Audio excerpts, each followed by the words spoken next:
Assalamualaikum warahmatullahi wabarakatuh. Alhamdulillah wa syukrulillah. Assalatu wassalamu ala rasulillah wa ala alihi wa sahbihi wa man wala. Wala hawla wala quwata illa billah. Alhamdulillahi rabbil alamin. Ikhwani fillah, pada kesempatan kali ini kita diizinkan oleh Allah untuk bertemu kembali lewat media online yang akan kita bersama-sama belajar bahasa Arab yang sempat vakum beberapa pekan karena menunggu selesainya cetakan buku yang menjadi pegangan untuk kita semua, di mana pada beberapa pertemuan yang lalu kita sudah menyampaikan tentang urgensi atau ahamiyatu ta'allumil lughatil arabiyyah, pentingnya kita belajar bahasa Arab. Karena siapapun sebagai muslim harus mengerti bahasa Arab itu, tentang sedikit atau banyak itu hal yang relatif bagi masing-masing pribadi, tetapi belajar itu menjadi keharusan sepanjang kita masih diberikan kehidupan, apalagi belajar bahasa Arab yang merupakan bahasa wahyu, bahasa Quran, bahasa kita sebagai muslim, tetapi juga bahasa yang akan dipakai oleh penduduk surga nantinya, kan begitu. Maka kami bersama-sama dengan teman yang lain di jajaran pimpinan daerah Muhammadiyah Kabupaten Magelang untuk mencoba mengajak bersama-sama belajar bahasa Arab ini. Karena sudah kesekian kalinya, kita langsung saja kepada pokok yang akan kita kaji kesempatan ini. Di buku yang sudah teman-teman dan Bapak Ibu pegang tentang Qawaidul Lughah Al-Arabiyyah, langsung di halaman yang ke-37 ya, 37. Oke, sudah ketemu ya. Coba kita cermati, kita lihat bersama-sama untuk halaman yang ke-37.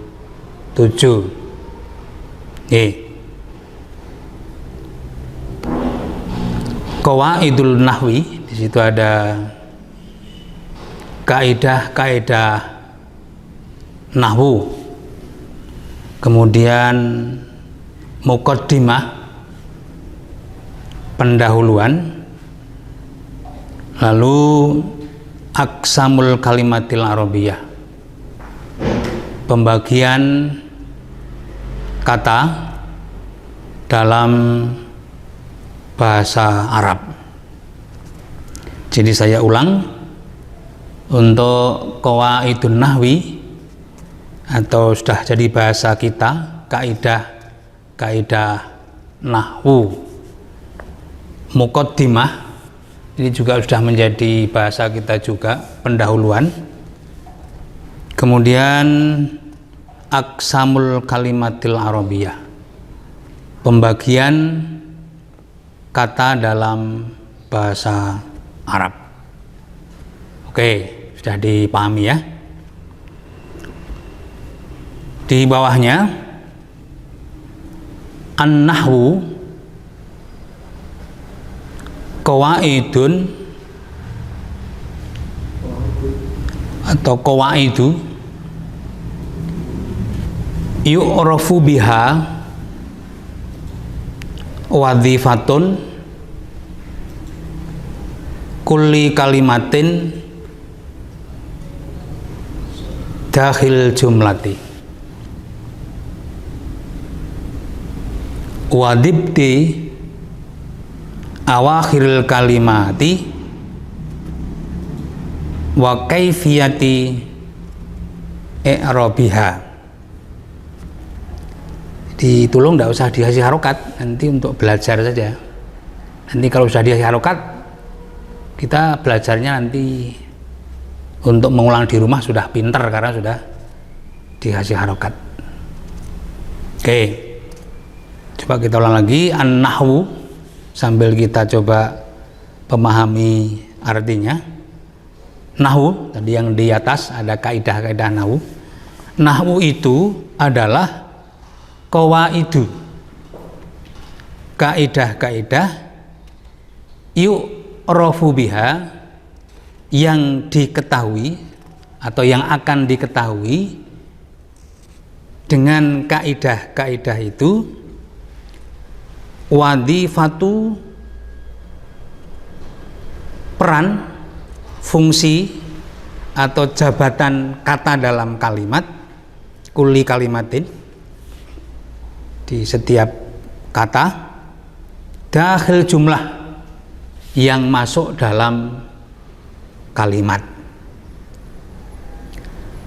dan menetapkan harokat akhir dalam kata, harokat akhir kata-kata, wa kaifiyati i'rabiha, dan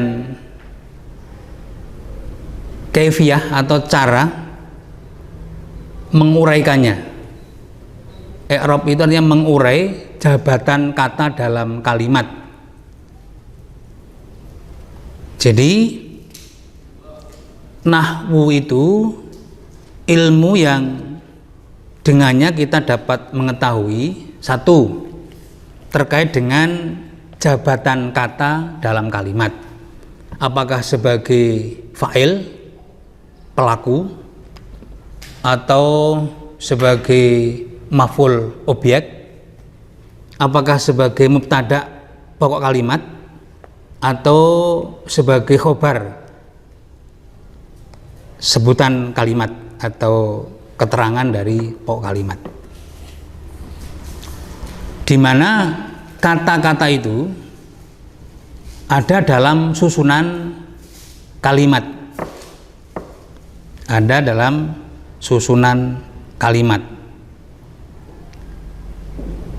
Yang kedua, dengan ilmu nahwu itu akan bisa diketahui harokat akhir sebuah kata, apakah itu nanti akan berharokat yang disebut sebagai alamat rofa atau raf'un, itu bisa dengan domah atau domah tanwin, atau bisa dengan alif, atau bisa dengan wawu dan nun, itu alamat rofaknya. Atau bisa dengan nanti diketahui nasabnya, atau fathah, atau ya, atau majrurnya, kasrohnya. Jadi dengan ilmu nahwu itu kita akan dapat mengetahui harokat akhir dalam sebuah kata, apakah a, i, atau u kalau bahasa kita. Tetapi juga bisa diketahui pula dengan ilmu itu, yang ketiga ya adalah wa kaifiyatu i'rabiha, menjabarkannya dalam satu pengertian yang lebih luas, karena jabatan kata dalam kalimat. Misal, kalau kita bicara tentang jabatan kata dalam kalimat, ambil satu aja misalnya, al-masjidu, di sini al-masjidu, kemudian kabirun, nah di situ. Ini kaidahnya namanya mubtada. Dan di sini adalah khobar. Inilah yang disebut dengan jabatan kata dalam kalimat. Masjid itu besar. Jadi i'rabnya adalah mubtada itu ismun marfu'un fi awal jumlah. Jadi isim yang rofa yang terletak di awal kalimat. Nah, rofanya bisa pakai wawu, bisa pakai apa? Alif, bisa pakai dhammah. Itu yang disebut dengan i'rabiyah atau penjabarannya. Oke, saya ulang sekali lagi. Untuk ilmu nahwu itu keuntungannya kita akan dapat mengerti 3 hal. Yang pertama tentang jabatan kata dalam kalimat, fungsinya sebagai apa. Yang kedua tentang akan kita bisa ketahui tentang akhir kata, akhir harokat dalam setiap kata. Yang ketiga adalah penjabaran daripada kata dalam kalimat tersebut. Jadi ada 3 hal yang akan kita kuasai dan memang harus dikuasai apabila kita menginginkan nahwu kita itu bisa lancar. Oke. Di bawahnya watungko samul kalimatul arabiyatu salah satu aksamin. Saya ulangi, kalau nanti saya salah baca ya boleh jenengan memberikan masukan kepada saya. Watungko samul kalimatul arabiyatu salah satu aksamin. Dan kata dalam bahasa Arab itu dibagi menjadi 3. Yang pertama ismun, yang kedua fi'lun, kemudian yang ketiga harfun. Nah, kalau barangkali bahasa kita ya sederhana, ismun itu kata benda, fi'lun itu kata kerja, huruf itu adalah kata depan. Jadi kata dalam bahasa Arab itu diposisikan ada kata benda, ada kata kerja, ada kata depan. Itu ya.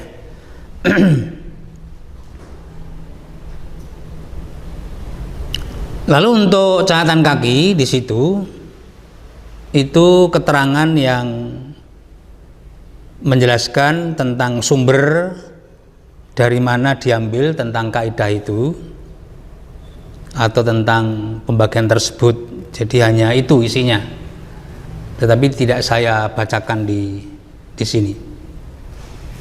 Oke, halaman berikut. Yang pertama tentang al-ismu, ya. Al-ismu.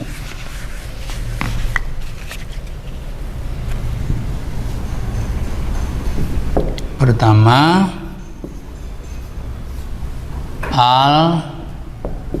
al-ismu. Tadi sudah kita sampaikan dalam bahasa yang sederhana, dalam bahasa kita yaitu isim itu kata benda. Tetapi di sini disebutkan Isim adalah huwa kullu kalimatin tadulu ala insanin au hayawanin au nabatin au jamadin au makanin au zamanin au sifatin au makna mujarradin minaz zaman. Isim adalah setiap kata yang menunjukkan atas nama manusia atau hewan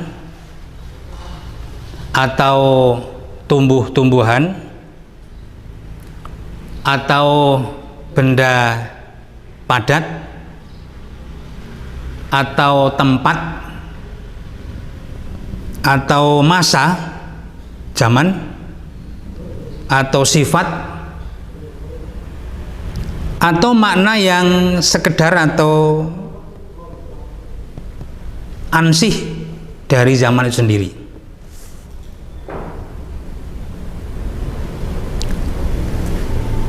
Jadi isim adalah nama yang dipakai untuk menyebut jenis manusia, jenis hewan, jenis tumbuh-tumbuhan, jenis benda padat, termasuk juga mungkin benda cair gitu kan, tempat, waktu, sifat. Artinya semua yang ada dalam diri manusia itu berarti masuk isim, ini ya, masuk isim. Termasuk hewan juga begitu, tumbuh-tumbuhan juga begitu.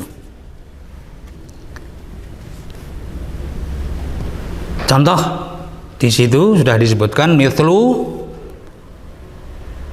rajulun, seorang laki-laki, itu dari unsur manusia atau insan. Kemudian asadun, singa, dari unsur hewan. Zahratun, itu dari bunga mawar, dari unsur tumbuh-tumbuhan. Haitun, haitun itu tembok, dinding, dari unsur benda yang padat. Tapi juga nanti bisa yang cair, termasuk benda yang cair. Al-Qahirah, Mesir, itu dari unsur tempat. Syahrun, bulan, dari unsur masa. Nadhifun, bersih, dari unsur sifat. Dan juga di sini ada au makna mujarrad minaz zaman, termasuk istiqlal atau kemerdekaan. Jadi kalau kemerdekaan tidak masuk di unsur yang sudah disebutkan tadi, termasuk kemanusiaan, itu kan juga tidak masuk di situ. Oke, jadi nama yang dipakai untuk menyebut semua jenis manusia, binatang, tumbuh-tumbuhan, benda, sifat, zaman, itu masuk dalam kategori isim atau ismun dalam bahasa Arabnya. Ya. Jadi nanti kalau masjid termasuk isim bukan? Meja dan lain-lain nanti. Oke, untuk memudahkannya, di dalam keterangan berikutnya sudah diberikan penjelasan terkait dengan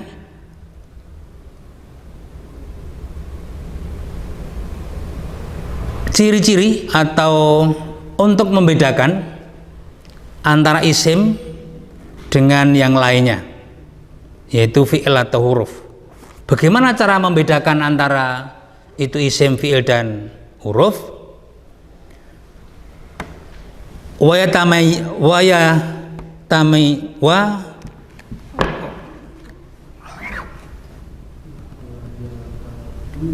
Wayatamizu al-ismul ismu an ghairihi minal kalimati fi annahu.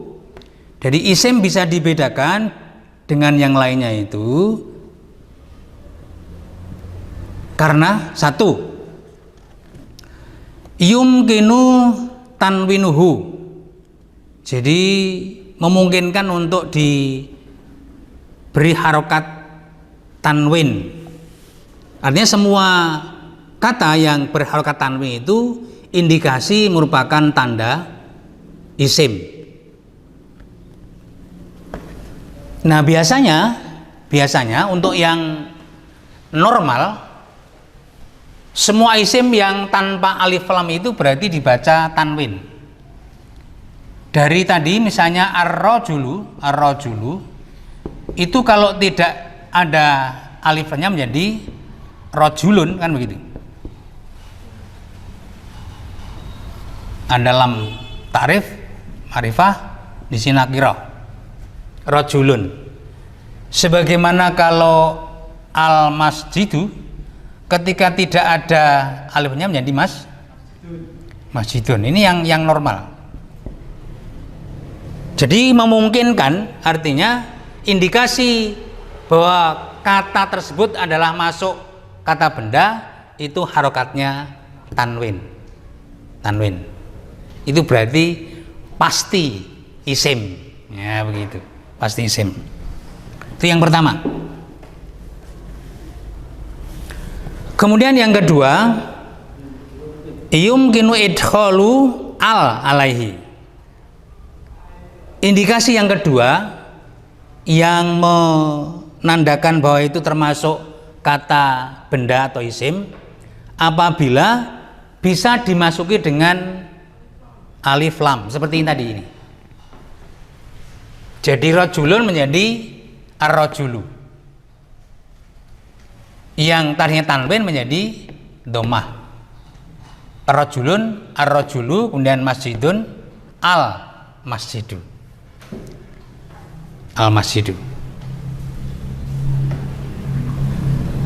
Itu yang kedua. Jadi indikasi kata benda yang kedua adalah apabila kata tersebut memungkinkan untuk bisa dimasuki dengan alif lam.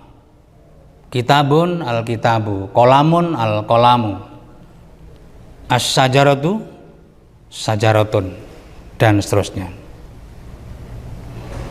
Kemudian indikasi yang ketiga atau tanda untuk memastikan bahwa kata tersebut adalah masuk dalam isim atau kata benda itu apabila memungkinkan dimasuki dengan harfun nida, yaitu huruf sebagai alat untuk memanggil yang biasa kemudian dikasih iya.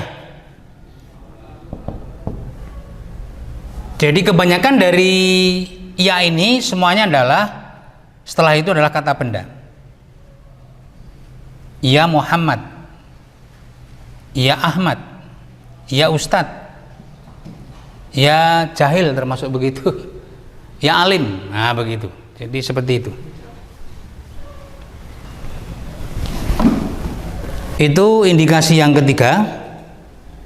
Kemudian indikasi yang keempat, yumkinu jarruhu bi hurufil jarri awib bil idhofah. Indikasi yang ketiga, yang keempat adalah apabila memungkinkan dimasuki huruf jar, salah satu huruf jar atau idhofah.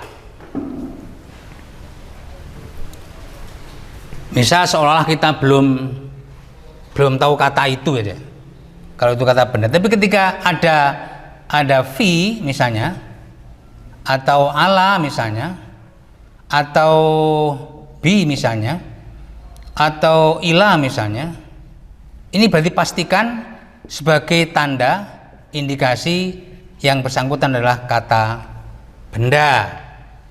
Misalnya alal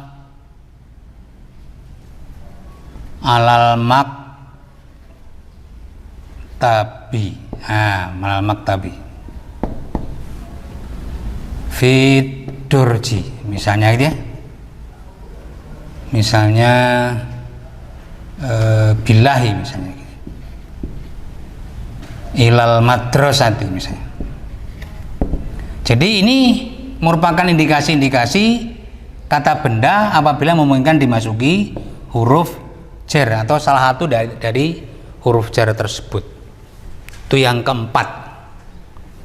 Kemudian indikasi yang kelima, masih ada satu, yaitu untuk idhofah.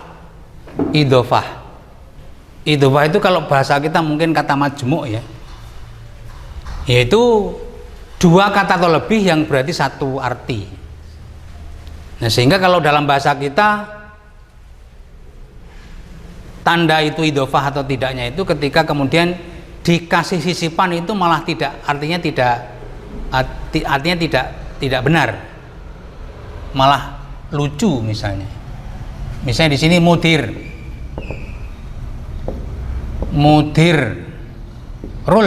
nah misalnya gitu ya, mudirul madrasah, ini isim semua, di direktur sekolah, mudir madrasah, itu namanya idhofah.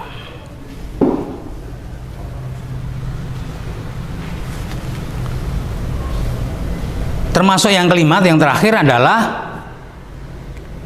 yumkinul isnadu ilaihi ail ikhbaru anhu mithlu al-kitabul mufidu. Memungkinkan untuk disandari,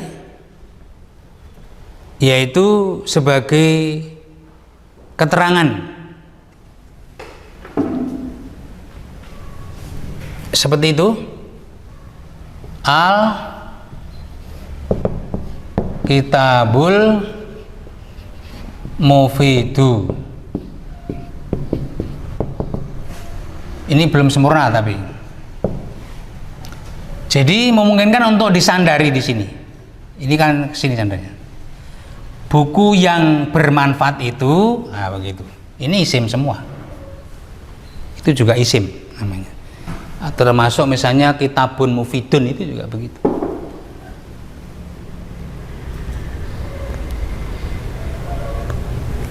Beda dengan itu Pak. Nah, itu nanti masuk pada sifah mausuf. Jadi itu bahkan rano yang ini kan ada yang buku yang. Kalau itu kan misalnya mudir sekolah. Hah? Natun itu apa? Hah? Kata sifat. Sifatun. Naat maksudnya. Natun. Naat boleh.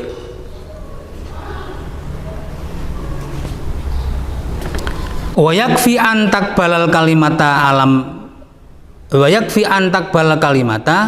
alamatun wahidatun aw aksar min hadil alamat litakuna isman. Jadi cukup kita memahami satu di antara lima itu sebagai tanda bahwa yang bersangkutan atau kata itu adalah masuk dalam kategori isim atau kata benda dari kelima-limanya.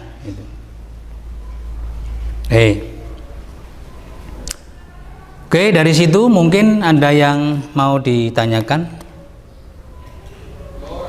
terkait dengan isim yang itu nanti dominan dalam bahasa Arab isim itu.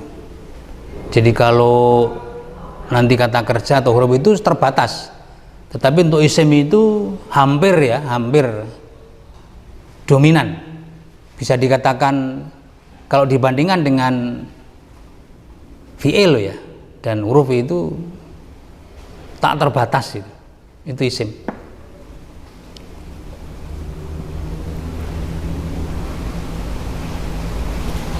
Nah itu harus kita pahami benar itu. Kita bisa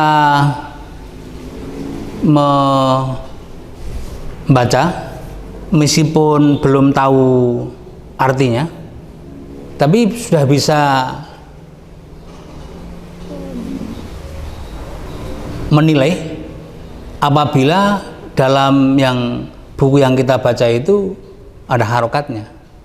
Oh kok tanwin, oh berarti benda. Kok ono alif lam ini berarti benda atau isim.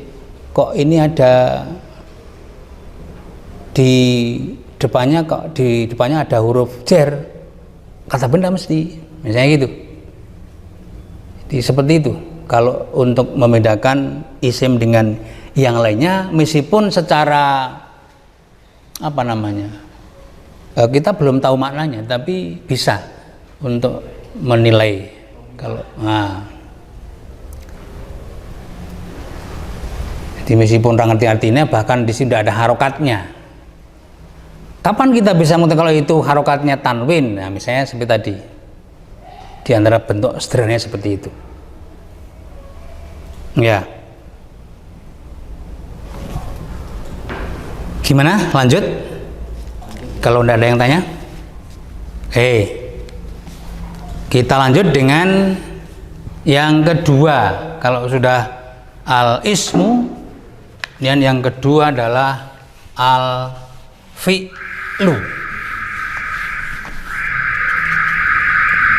Yang kedua al-fi'lu.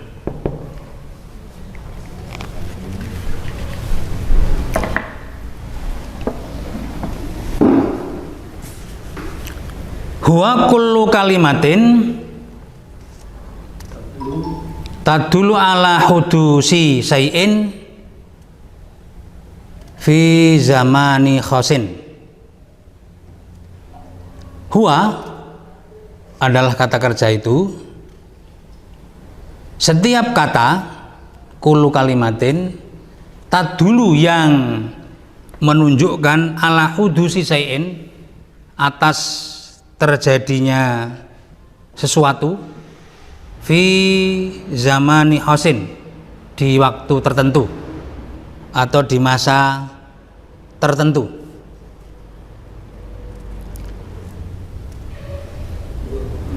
Mithlu seperti kataba, menulis. Menulis itu pasti ada waktu tertentu. Jadi bisa diuji dengan kapan menulis atau di mana menulis. Ia jeri, lari, juga begitu. Kapan dia lari, di mana dia lari. Isma, dengarkan, itu juga terjadi pada satu masa tertentu. Wa yatamizul fi'lu an ghairihi minal kalimat fi annahu yumkinu. Dan kata kerja itu atau fi'il itu bisa dibedakan dengan yang lainnya dari beberapa kata fi annahu yumkinu. Jadi karena kata kerja itu memungkinkan satu, ittisalu hu bita'il fa'il, bersambungnya dengan tak sebagai tanda pelaku, bersambungnya tak sebagai tanda pelaku. Misalnya di sini katabtu,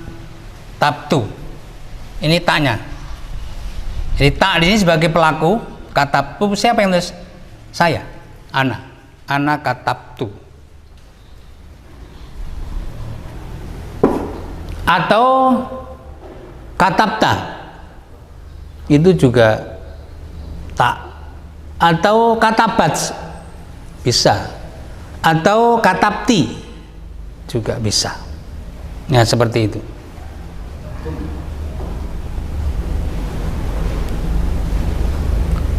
Kemudian yang kedua, indikasi bahwa itu merupakan kata masuk dalam fiil, ittisaluhu bi ta'it ta'nis, bersambung dengan tak sebagai tanda wanita atau perempuan, bisa di belakang bisa di depan. Kalau yang ini bisa tak tubuh, bisa juga katabat,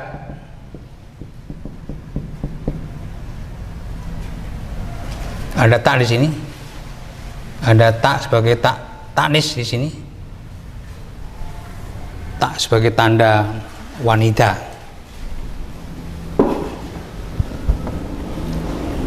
Yang ketiga, ittisalu bita'il mukhatabah, bersambung dengan tak yang menjadi objek orang kedua. Mukhatabah itu artinya orang kedua.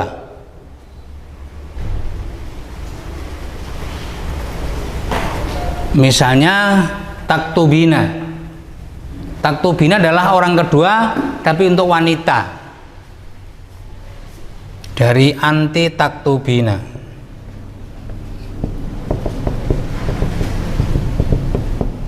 Ini tak sebagai tanda atau ya al mukhatabah, bi ya il mukhatabah, taktubina. Uskuri, ini untuk perintah perempuan juga.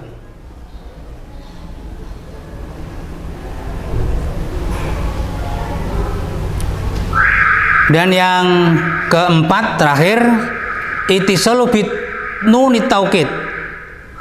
Jadi kata kerja itu indikasinya apabila dia bisa dimasuki dengan nun taukid atau lam taukid.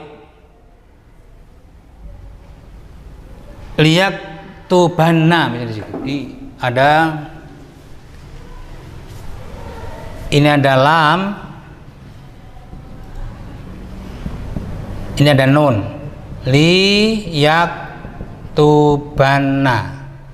Namanya ini nun taukid itu. Penguat. Benar-benar. Sungguh-sungguh.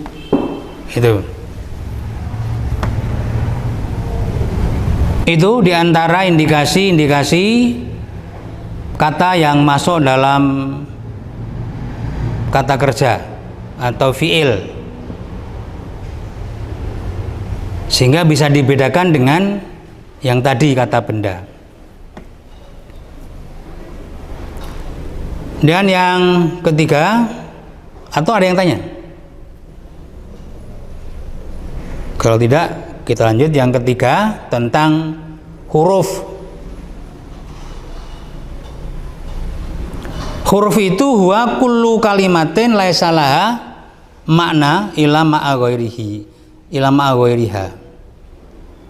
Setiap huruf adalah setiap kata yang tidak memiliki arti kecuali apabila dengan yang lainnya. Ya seperti ini. Ini kan huruf. Ya istilahnya kita kata depan gitu kan. Ini huruf namanya. Huruf. Kalau ini huruf jar. nanti ada huruf nida.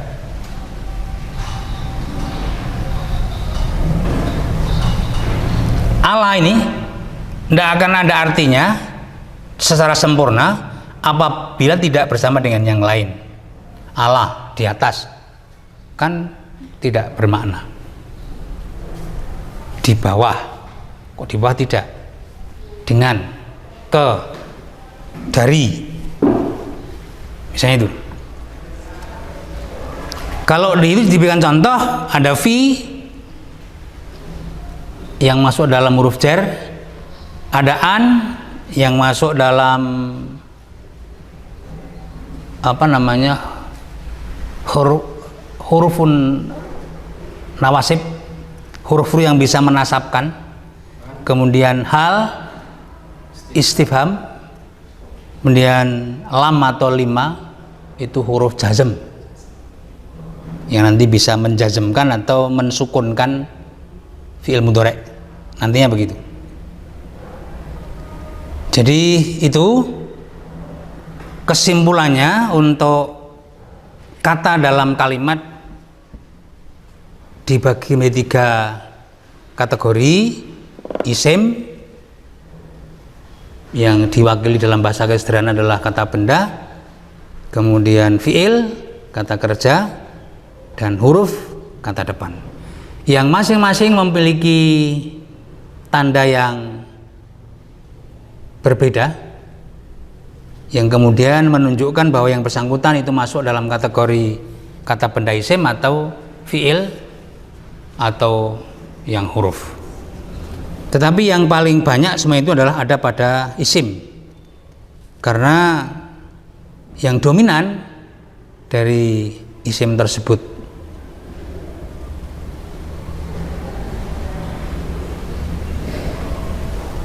Nanti kalau kita di ilmu sorof akan kita ketahui dari kata kerja bisa ada yang jadi kata benda, tetapi yang kata benda tidak bisa jadi kata kerja. Tuh. Misalnya dari kata bam menulis jadi tempat menulis maktab, gitu kan, bisa jadi isim. Iya, penulis itu juga tetap kata benda, kan begitu.